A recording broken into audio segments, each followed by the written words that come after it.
This lesson is on the method of partial fractions. You may have done partial fractions before in an algebra class, but now we expand it to our integration in calculus. So let's go on. What is a partial fraction? It is a re-expressing a rational function, a ratio of polynomial functions, if you remember from algebra, as a sum of simpler fractions. Let's do an example on this re-expressing. Suppose we have the problem x minus 3 over x squared minus 4, and we want to create simpler fractions. Many of you have just done these in your head before, but there is this method called partial fractions. What we do is set up the fraction x minus 3 over x squared minus 4, and let that equal to a over a factoring of the x squared minus 4. Well, this would be x minus 2 times x plus 2. So we will put one of the factors here. And of course, if we have a over x minus 2, we need something else, which is b over x plus 2. We have the lowest common denominator here when we finish doing our re-expressing. So now we have to figure out what a and b are.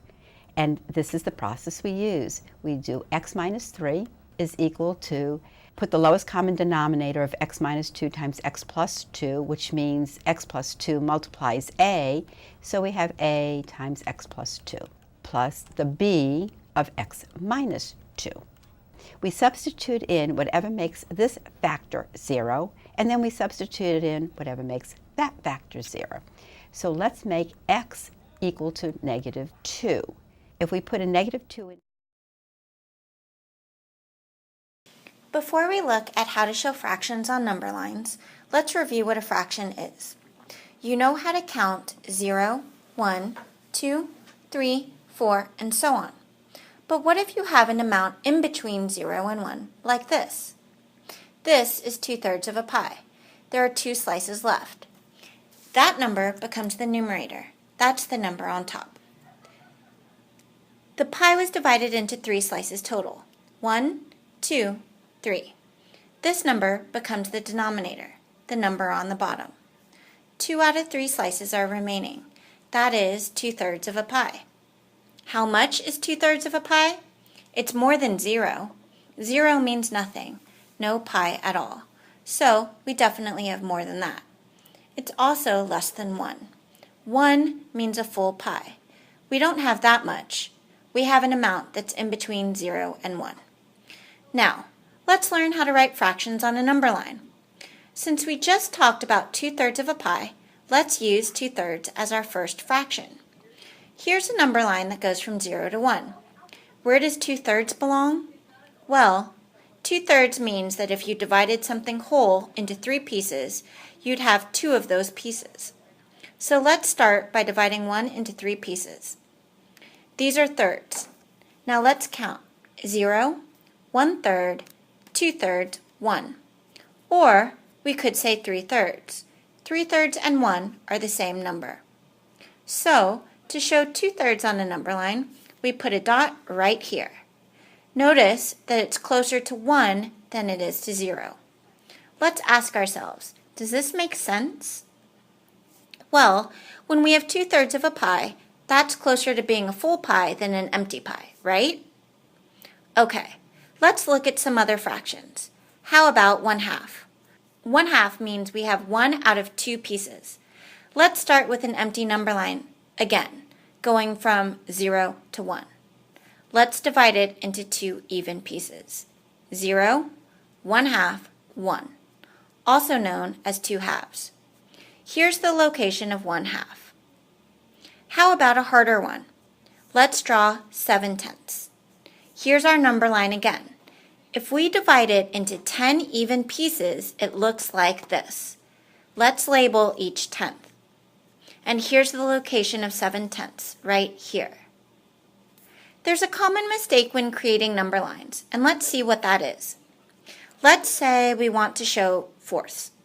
Some people might think that to show fourths, we have to draw 4 lines. Let's try that out. But this doesn't give us fourths. It actually gives us fifths. Let's count. 1, 2, 3, 4, 5.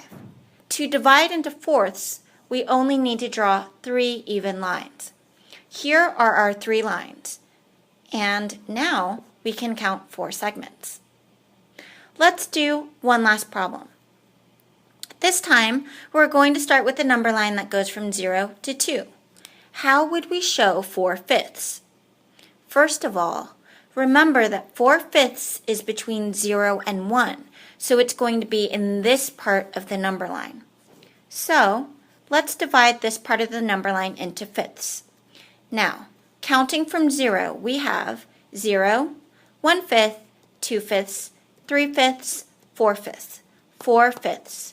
Here's the location of 4/5 on our number. Some people might think that to show fourths, we have to draw 4 lines. Let's try that out. But this doesn't give us fourths. It actually gives us fifths. Let's count. 1, 2, 3, 4, 5. To divide into fourths, we only need to draw 3 even lines. Here are our 3 lines, and now we can count 4 segments. Let's do one last problem. This time, we're going to start with the number line that goes from 0 to 2.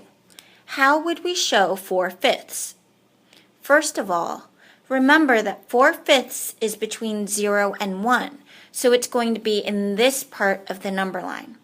So, let's divide this part of the number line into fifths. Now, counting from 0, we have 0, 1/5, 2/5, 3/5, 4/5. 4/5. Here's the location of 4/5 on our number line.